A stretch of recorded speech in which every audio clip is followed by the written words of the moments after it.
Coming up next on Arizona Horizon, it's a Journalists Roundtable. We'll look at the week's top stories, including the state legislature finally agreeing to and passing a state budget.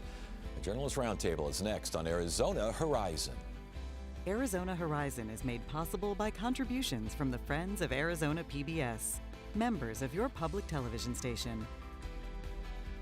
Good evening and welcome to Arizona Horizon. I'm Ted Simons. It's Friday, and that means it's time for the Journalists Roundtable. And joining us tonight, Dennis Welch from Arizona Family, Jim Small from the Arizona Mirror, and Wayne Schutsky from KJZZ Radio. Gentlemen, good to have you all here. Thank you so much for joining us. Dennis, we'll start with you. As we record here, 4 o'clock on a Friday afternoon, it sounds like the governor either has or is about to sign a budget. Yeah, well, she helped negotiate this budget, so I do expect her to be signing this budget if she hasn't already signed it by now. And what a difference a couple of days make. I mean, just a few days ago, I really didn't know for the first time in a long time, like, are we going to see a government shutdown? I mean, because I would always bet, like, hey, you know, they're going to come up with some sort of solution here. But I guess, you know, you come up with a deadline. I guess they kind of acted like journalists. You know, you don't get much done until there's a deadline. Right. They saw this deadline coming, and they went ahead and pass this budget to avoid that government shutdown. All right, Jim, give us a lay of the land here. How did we get to this position where Dennis Welch over here is worrying about a government shutdown? Yeah, so we've got to go back, 6, 7, 8 weeks, and negotiations kind of started, started in some serious format. House Republicans, Senate Republicans, governor's office. From the Senate Republicans, their chief of staff basically explained, said, look, in an email that he sent to all House Republicans, basically to kind of lay out what happened in the Senate's point of view compared to what they've been told, and said, look, we started negotiating. The House wasn't really interested in coming to the table, so the Senate and the governor's office looked at the clock and went, we're running out of time. We got to get this thing done.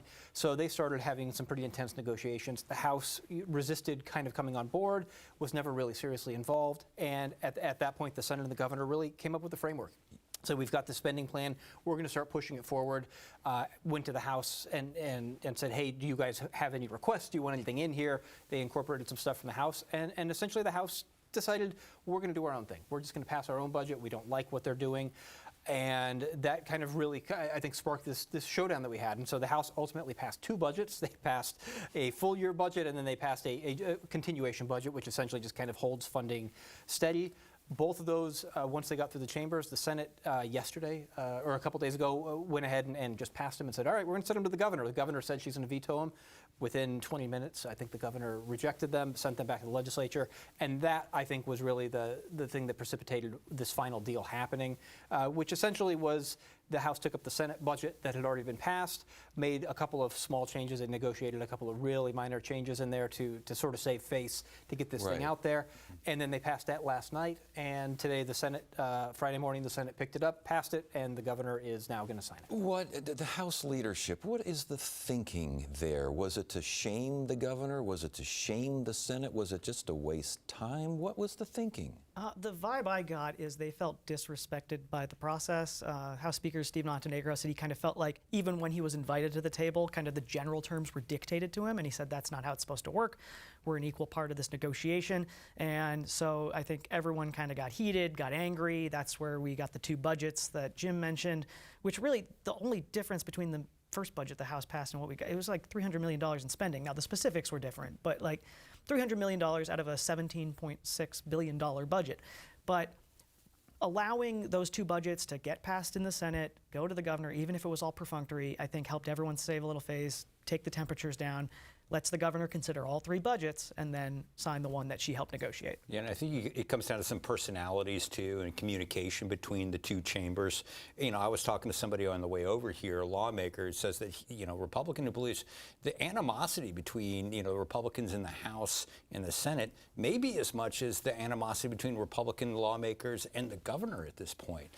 Because there was something there, because as Wayne was saying, you put these 2 budgets up, there wasn't a big difference. Well, it sounds like the House wanted to cut Medicaid, and they wanted to give more money to county recorders and these sorts of things, and keeping the attorney general and county attorneys from there were some seemed like more ideological things that the House wanted that the Senate and the governor, because the governor's not going to go for that. They had to actually work things out. Yeah, there were a lot more ideological on the policy. The spending side was really similar. I think in both chambers' budgets, the policy side of it, those things that kind of go along with the spending, that's where you saw a lot of the differences. A lot more ideology-driven provisions in the House budget, which makes sense because they didn't negotiate them with the governor, right?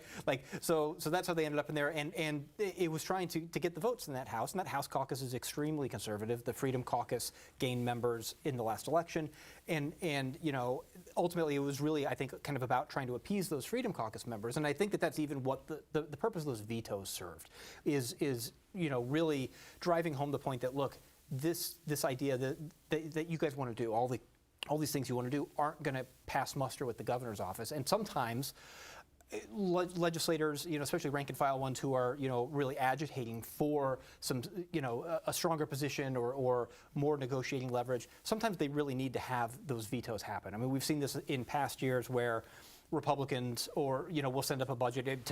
Jan Brewer did this a number of times. Governor Ducey, I think, did it several times. So you have these situations where sometimes the governor just needs to, really demonstrate, hey, look, no, I'm serious. I'm not going to do this. You guys need to go back to the drawing board. With that said, though, Wayne, you talked about saving face. Jim, you mentioned saving face as well. Was face saved? It depends on who you ask. If you ask the House Speaker, he said, we got concessions that we wanted. Now, what that amounted to was some increased oversight over spending in the form of more money for the Auditor General's office. Spending cuts, but I think he told us $100 million over 3 years, $30 million in this budget, which in the terms of a state budget, again, is not a huge amount of savings, but they were able to extract something that they could say, this did change when it came to our Right. chamber. How much it changed, Democrats, the governor, even the Senate president said it was basically the plan we sent them the first time. Dennis, where are Democrats in all this, besides the governor? The Democrats, I mean, it's a bipartisan budget, so there's a lot in this budget that they can like. There's some stuff in there that they don't like. I know some Democrats were upset with some of the money in this budget that's going to border enforcement and things like that. But by and large, I mean, I think the governor gets credit tonight for mostly keeping her caucus in line. The strategy here, kind of dividing the legislature, the House and the Senate, and keeping her caucus together to get a budget that is bipartisan, that she can point to some wins in this budget. Bipartisan budget, but I would imagine mostly because the governor was there negotiating with Senate leaders. Yeah, and as you would expect, right? Like, I mean, she carries the kind of that, the veto pen, and Yes. and she has understandably a lot of power in those negotiations. I think that this is a telling difference, this year's budget in terms of how Democrats were more supportive of it than we saw a couple of years ago. I think especially during Governor Hobbs's first year, where Democrats were really rankled by the way that her office handled the negotiations. This year was a lot different. Democrats were mostly in line, not entirely, as Dennis said. I think even initially the Senate Democratic leader was opposed to the budget plan when it went through the Senate the first time. So there definitely were Democrats who didn't like things in it, but not enough to try to derail the plan. That's a really good point, Wayne. We remember years past now with the Governor Hobbs, the Democrats not exactly thrilled with the way she negotiated budgets and negotiated with Republicans. A little different this go around? For most of the Democrats, I would say yes. They, again, were upset about some of that gang enforcement funding that specifically includes language that it can be targeted against people who aren't in the country legally. And no reining in of the ESA program, which the governor has wanted to do for years in Democrats. So few are off because of that, but the governor got a lot of wins in this budget as well. And, everyone kind of wanted raises for DPS officers. She got that. She got money for to shrink the wait list for child care assistance, which was a huge thing for her, and also brings in federal money to further increase that pot. So, I think she kind of did the same thing Senate Republicans did, where she said, Republicans are never going to go for ESA cuts, but you know what they will go for? This, that, and the other thing. And so they were able to extract the concessions that made sense. Yeah, that's an interesting point. Dennis, back to your point regarding Republican on Republican violence here. It sounds like there's some sore feelings going around. There are, again, like I've said, I've talked to Republicans who've confirmed to me that there are hard feelings. You saw that play out just this afternoon. I mean, you know, you had in the Senate, you had a change in leadership today. You had the Majority Leader Janae Shamp. They got rid of her and they replaced her with John Kavanaugh this afternoon. And a lot of that was a direct result of what was going on with this budget, these budget negotiations. It was Janae Shamp that was supporting or seconding a lot of the hostile amendments that were put on this budget out there. And if you're part of leadership, you can't do that. You got to go with what leadership wants, and you know, and and because of all this, because of all these hurt feelings, I heard that the Senate President called this meeting today an organizational meeting and surprised everybody with this, and then they voted to replace her and put John Kavanaugh in as the Majority Leader moving forward. That certainly seemed like a surprise. For those of us on the outside, it came out of nowhere. Yes, it did. I mean, I think the timing of it was absolutely a surprise. I mean, that there was some kind of consequence for you know, Senator Shamp doing that is not surprising. I mean, that is the kind of thing that, you know, leadership, at a minimum, leadership sticks together. You know, and you could see the frustration in Senate President Peterson, both the night that they originally passed the budget and then, you know, kind of throughout this week where, you know, I mean, he gave a pretty blistering speech, you know, about how, like, look, this toxic political environment is driving this entire situation that we don't need to be in. And, you know, I think he was directly calling out people like Jake Hoffman, people like Janae Shamp, and some of the others in that Freedom Caucus group who were really kind of stirring up a lot of this kind of this anger and these bad feelings and you know, kind of trying to mount a rebellion essentially. Yeah. And I've heard too, like, some people are questioning the timing of this organizational meeting because look, what have we gone through? We've gone through a couple of weeks of really intense voting and negotiations. Emotions are high, tempers are flared at this point. I'm wondering, and some are wondering if maybe Peterson should have held off on this maybe a little bit, let everything cool down and see what happens. But I think it really shows that Peterson does have the support of the majority of his caucus, at least those who were there today, because he needed a majority vote of his members to pull this off. And, you know, that's a pretty significant change from a few years ago when he came into the presidency and it was really kind of a split vote situation. You know, he barely edged over the majority. There's some hijinks involved potentially with that vote. So he really has, I think, consolidated power to a point, and this was his way of kind of showing it. And it should be clear that Senator Kavanaugh very much involved in all this and very much a pragmatist in all this, saying you can do whatever you want. She's going to veto it. Senator Kavanaugh has been at the legislature for 19 years. He knows the realities of Arizona politics and was basically the chief negotiator on this budget, so he's very aligned with the Senate president. And the night the Senate was passing their budget, it was interesting to watch Kavanaugh give these speeches because there were a bunch of amendments that were offered by Senator Jake Hoffman, and Kavanaugh would stand up and say, like, as much as I may agree with Mr. Hoffman in spirit and in philosophy and all this stuff, if you go ahead and do this, it will poison the budget for the governor that we negotiated this budget. So yeah, he was very involved in that. Jim, back to Senate President Warren Peterson and some of his words. I mean, these are pretty strong words. A few of the inexperienced legislators have been hoodwinked by charlatans. It's mind-boggling to witness experienced legislators to allow the emperor to wear no clothes. And, you know, it doesn't take leadership and competence and courage to pass a bipartisan. I mean, this is pretty strong stuff from a guy who's, I mean, he's not a rhino, for goodness sakes. Well, I think most people would consider him not to be a rhino, although certainly the House Republicans called him that in exactly those words as this whole fight was going on, right? Because he was daring to work with the governor. So, yeah, he's not, right? He's very conservative, and his bona fides, I think, are really solid on that. But at the end of the day, I think this is a thing we've seen before when you have people who are maybe to the right of center within their caucus get elected into these leadership posts, right? We saw it with Andy Biggs. We saw it back with Russell Pierce. You have to govern. You can't just stand there and plant your flag like you can if you're a backbench member and say, I'm not going to do this. I'm not going to vote for this thing. You're allowed to. You know, Jake Hoffman has the ability and the pleasure to be able to do that because he's not in charge of actually making sure things get done and get across the finish line. Warren Peterson is. And at the end of the day, I think he realized the political reality is we have divided government. We have to compromise just as much as the governor is going to have to compromise with Republicans. And that means that, you know, you're going to, every budget anyone who votes yes on a budget has to hold their nose and vote on it, because no one ever really likes every single thing that's in a budget, whether they're Republican or Democrat. Yeah, and speaking of Jake Hoffman, a lot of this rancor can be traced directly back to the Freedom Caucus that he leads.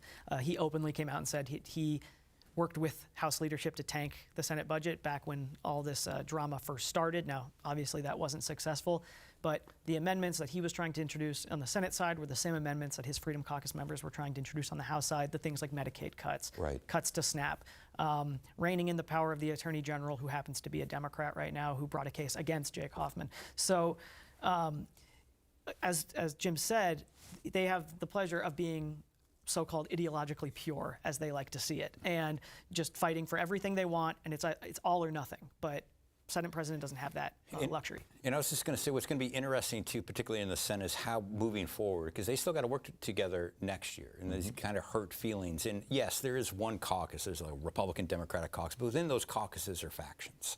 So, what do those factions look like, and how could this get in the way of their agenda next year? Because remember, Republicans are going into an election cycle next year, big year, 2026. Could these, hurt feelings carry over into next year and get in the way of the Republican agenda when they come back in January? Could all of this get in the way of Warren Peterson's run for Attorney General? Is he going to get primaried, for goodness sakes? Well, I think that there's a lot of time left and a lot of runway left to see if that's going to happen. But I mean, sure.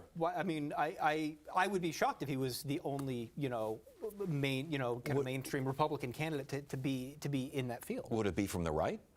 I mean, why not? I think that we regularly see that, and I think that he certainly, by having to govern and having to negotiate with Hobbs, opened the door to that. I mean, I know like Rodney Glassman is running against him, and I think was even sending out fundraising pleas about, hey, Warren Peterson's a rhino and things like that, just kind of aping on, jumping on to that train that folks like David Livingston were going after, and Jake Hoffman and some of these other Freedom Caucus the folks who were fighting on the budget. I think there's absolutely, a likelihood that he's going to face, an attempt at least to try to knock him out of the, what I think most people would see as kind of the top spot in that race right now. And you should, Hoffman has been bringing his own candidates forward for a range of statewide offices, and he'd previously told Cameron Sanchez, my fellow reporter, that he was probably going to hold off in the AG's race, that he was happy with Senator Peterson, but that was before all of this. I was going to say, so he's still happy. Now, it would not surprise me at all to see a Hoffman-backed candidate get into this race. Well, and I was speaking to a Republican too, who told me he wouldn't be surprised if you saw someone launch a campaign with Hoffman's endorsement, but also with the endorsement of someone like Speaker Montenegro. Because again, as we were talking earlier in the segment, there is some hostility between the House and the Senate, and between those two leaders, at least politically, too. Jim, the governor, as we sit here now, 169 vetoes. We still got to wait a little bit to go here. But that's like a record by some 23, 26 vetoes.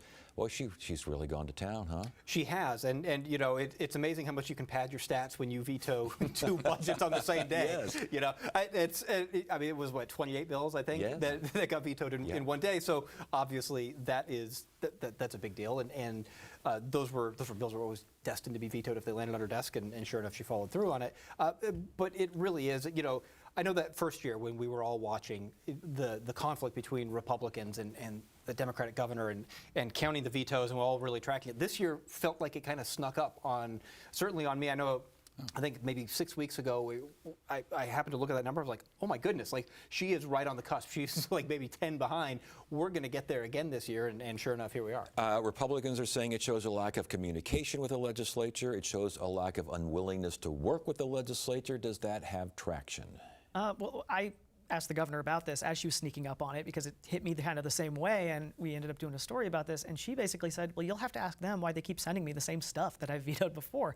And by and large, she's true. Now, has every bill that she vetoed been vetoed before? No, but there's a lot of stuff. We're talking about anti-trans legislation and that kind of thing that, she vetoed in her first year. And even Senate President Peterson acknowledged that, and he said, well, we got some new members, people who weren't here when she vetoed it the last time. They want to send up their bill. So I think by and large, that doesn't hold a lot of water. almost every time she vetoes something, it's something we knew she was going to veto. Yeah, because I was going to add to that too, like lack of communication. They're saying there's a lack of communication from the governor's office. I mean, what is more clear than a veto letter? Well, but I mean, obviously prior to the veto. Yeah, prior to that. But like, if you're sending back the stuff that has already been vetoed prior, Right. and you're not making any changes to it or attempting to change that, what do you think is going to happen? What do you think is going to happen as far as the governor's run for re-election, having a veto record like this? Does that help her? Does that hurt her? Does it make any difference whatsoever? I think she's going to make the case like this is what Arizona would have looked like had I not been here. You would have seen this bill pass and that bill pass and this bill pass. And I think they think it could be a pretty strong point there. She, is going to, struggle to point at some of the big things that she's accomplished. I mean, one of the things she promised was brought up just a minute ago. She promised to put guardrails on the ESA school voucher program. She has not done that, and she's not going to be able to do that. But she can point to these vetoes as saying, look, I stopped a lot of bad stuff from her point of view from happening. And let's talk general election here, because obviously it's not going to be primary. We don't think there's going to be a primary against the governor. You never know. But I mean, as far as general election, general populace, do they like the idea of this many vetoes, or are they saying what? I don't know. I think it might be part of the campaign. It's not going to be like a central plank of the campaign by any stretch. I mean, if anything, it's kind of, you can use it as evidence, something to point to say, hey, look, I'm the bulwark against all of these extremist ideas, right? Do we want Arizona to enact these same laws that they have in Florida, in Texas, in Alabama, in Arkansas, in pick a red state? And Arizona voters, obviously, in 2022 said they wanted to have a Democrat, in there, and at the same time as they elected a Republican legislature. So, voters are able to kind of hold those two ideas in their head, and I think it's going to be a challenge for the Hobbs administration. I think certainly to point to victories. Like Dennis was saying, I think that there are absolutely some tangible ones, but in terms of some of the main things that she talked about on the campaign trail, in a lot of ways, I think it might be her, trying to say, look, we stopped Kari Lake from becoming governor. Now we need to stop the next MAGA Trump, the person who's going to enact all of this, Project 2025 and MAGA themed laws and put those on the books. Does Arizona really want that? And that's the case she's got to make to voters. Yeah, and I'm not a pollster, but I talk to a lot of them. And what they've told me is that the sheer number of vetoes doesn't really track one way or the other with voters. It's not something at the top of their mind. It's really what she's vetoing, and it's especially on these big issues, the stuff that grabs people. And you see that playing out on the governor's side too. There was a bill that's going to require you to more strict age verification on pornographic websites, and a lot of Democrats didn't like that. There's First Amendment concerns, and the governor signed it. And when I asked Democrats, why they think she did that, it's because it's really hard to explain to young parents on the campaign trail, who is a coalition she needs, why there shouldn't be more verification on those sites. So that's something where you see her looking at the issue and not necessarily the sheer number of vetoes. It's a ready-made TV ad when Exactly. the campaign starts. All right, Dennis, before we go here, we're talking about Kari Lake again. I can't believe it. It's been 2025, we're still talking about Kari Lake. It's been a while. Yeah. She testified House Foreign Affairs Committee on Capitol Hill, talking about why she's overseeing Voice of America and just gutting the whole doggone thing. Congressman Greg Stanton just laid into her, and she responded as Kari Lake usually responds. Yeah, I mean, the response from Kari Lake was quintessential, typical Kari Lake. And, one of the points that I think that Greg Stanton was trying to point here is, like, she's a top advisor of the Trump administration for this agency that oversees Voice of America. And he says that you need somebody running that agency who is honest and trustworthy. And he was making a point that he believes that she is not. And he brought up her record of lawsuits and claims that the elections were rigged. Said that it's been adjudicated in court, and I think the line, the phrase that stuck with me was when he called her an adjudicated liar in that, and pressed her even more today to press her to acknowledge that she lost the 2022 election, and she still wouldn't do it. Yeah, you embarrassed yourself in your state. You lied again and again for years, called it toxic politics. And she didn't respond to any of that. She made some sort of claim about Stanton from something that has not, apparently it's another false claim. And Abe Hamadeh, was Abe Hamadeh there? He's not even on the committee. I believe they gave him like the jump seat in the airplane. when a pilot has to go across, they gave him like a little extra seat to be there.